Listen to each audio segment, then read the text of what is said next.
కూటమి ప్రభుత్వం ఆటో డ్రైవర్లను ఆదుకునేందుకు చేపట్టిన ఆటో డ్రైవర్ల సేవలో పథకాన్ని Darsi Telugu Desam party in charge doctor Gottipati Lakshmi, PDCC bank chairman doctor Kammapalli Sitaramaiah ప్రారంభించారు.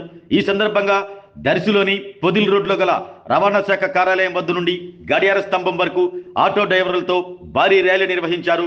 ఈ ర్యాలీలో డాక్టర్ గొట్టిపాటి లక్ష్మి, డాక్టర్ కడియాల లలిత్ సాగర్లు ఆటోని నడిపి ఆటో డ్రైవర్లను ఉత్సాహపరిచారు.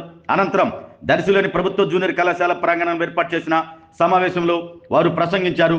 దర్శి నియోజకవర్గంలోని 1089 మంది ఆటో డ్రైవర్లకు సుమారు 1,63,35,000 రూపాయల చెక్కును అందజేశారు. ఈ కార్యక్రమంలో మాజీ శాసనసభ్యులు Narapasetti Paparao, Darsi municipal chairman Narapasetti Pichaiah, Darsi market yard chairman Daram Nagaveni Subbarao, నియోజకవర్గంలోని మండలాల police, revenue, MPDO, municipal, panchayat అధికారులు, నియోజకవర్గంలోని మండల, టౌన్ పార్టీ అధ్యక్షులు, వివిధ హోదాల్లో ఉన్న కూటమి శ్రేణి నాయకులు పాల్గొన్నారు.